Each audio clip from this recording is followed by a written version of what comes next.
If you're at all paying attention to what's happening in this country, you know that we've crossed a whole bunch of Rubicons in the last little while. People have been shot in the street by ICE.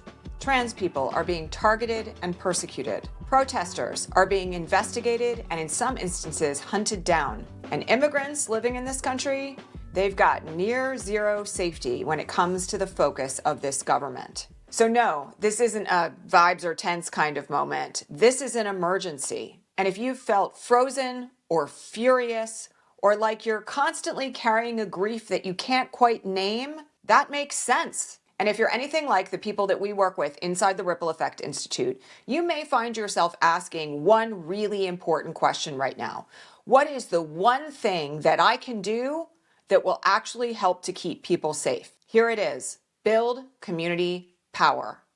And in this video, I'm going to walk you through exactly how to do it so that you have no more questions and no more doubts about how to be effective against fascism right now. Hi there, I'm Elizabeth Cronise McLaughlin. I've been an activist and an organizer for more than 40 years. And for the last 15 years, I've been working with change agents from the top of corporate America all the way down to small community organizers on how they can make true impact right now for good. And if you're done guessing and you want to know how to make a real difference right now, I want to invite you to go watch our free masterclass on how to stop guessing, how to make an impact, and how to build real change in this time. The link to watch that masterclass is below. It's free, it's clear, and it'll help you move from urgency to an actual plan. Go get it at the link below. Okay, let's talk now about how to build community power. Community power is the baseline because when institutions fail or are actually doing harm, people are how we find survival. People survive through each other, and not through individual bravery, but through networks, through coordination, through systems that we build that make it harder to pick people off one by one. I've spent 15 years training organizers in leadership and my whole life in activism, and I used to be a human rights lawyer. I'm telling you this with all seriousness. When you don't have community power, every response becomes reactive, scattered, and easy to shut down. And when you do have it, you can move fast enough to reduce harm and sometimes to prevent it entirely. So let me make this really simple. Community power has three parts: relationships, coordination, and durability. Let's go through each one in turn. Step one, relationships, so people aren't alone. Let's pause on this.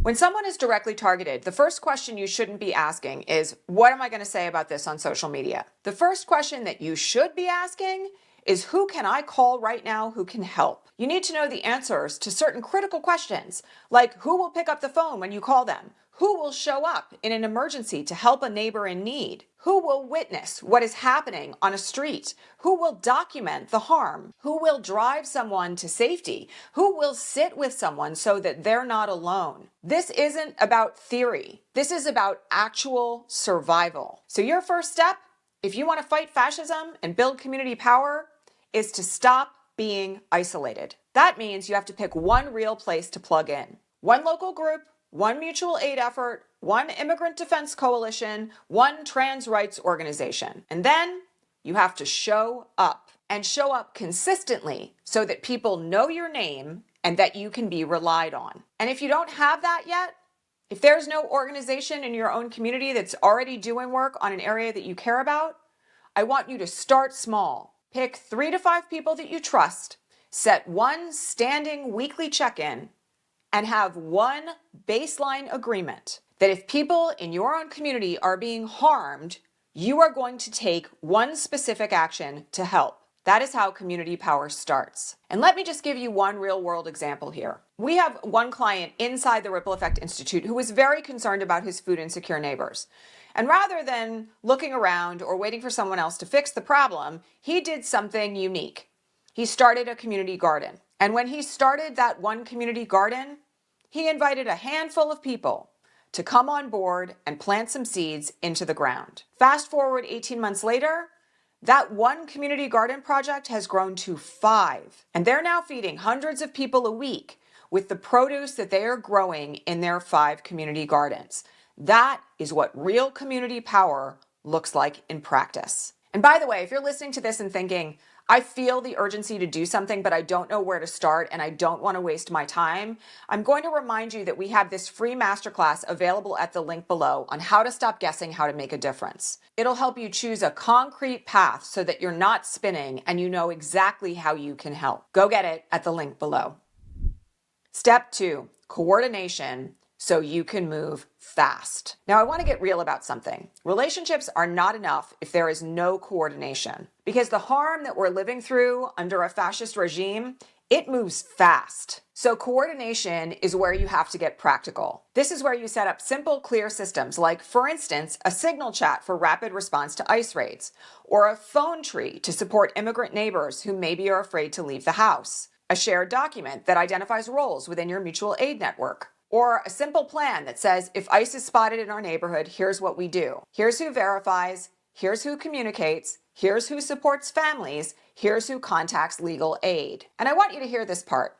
Coordination is not something that is designed to create hierarchy or that makes you bossy. Coordination is actually a means of reducing panic. Advanced planning creates safety, creates survival, and makes sure that no one falls through the cracks in crisis.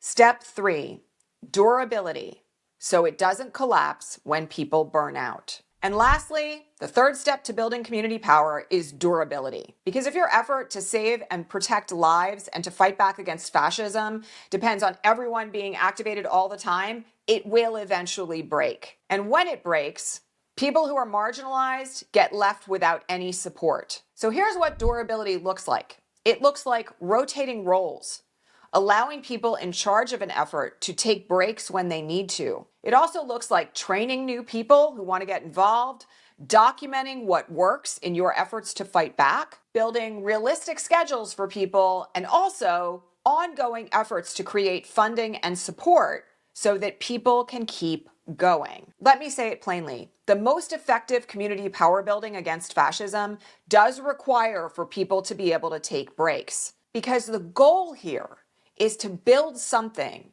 that lasts and holds under pressure. And the pressure that we're all experiencing right now is extreme. The aim is to build community power that keeps on working, even when you yourself are tired, or when the news is brutal, or when people aren't quite paying as much attention as they used to the harm that is ongoing under this regime. And that means careful strategic planning for a rotation of roles and responsibilities in advance. So if you take one thing from this video, I want you to take this. If you want to fight fascism, build community power. It is the baseline for every other tactic, whether that's direct action, protesting, mutual aid, dual power, or anything else that is going to help people stay safe and survive. None of those things are possible without community power where you live. Community power creates survival. It makes people safer. It creates networks of trust that people can tap into when they're scared and vulnerable. And I'll let you in on a little secret. It's not just a one-way street, because building community power turns your fear and your grief into something else. And that something else is hope. So take a breath and find your focus and step in. You don't have to do everything, but you do have to stop doing it alone. And if you're ready to stop guessing and you want to make a real impact, go watch our free masterclass on how to stop guessing how to make a difference. And after you watch it, I want you to commit to making one move this week. Yes, this week. Not next week, not next month, this week. You can make one relationship move by plugging in or forming a small circle where you live that is designed to make an impact. You can make one coordination move. Create a simple system for how you're going to fight back on a given issue and do it in conjunction with others. Or you can make one durability move. How are you going to make sure that the work that you are doing is sustainable? Commit to taking one action a week, or maybe volunteering once a month, or making a recurring donation to an organization that's actually making a difference on the ground. Because this is how community power starts. And this is how we make sure that all of us survive what we're living through together. Thank you so much for being here, and I'll see you in the next video.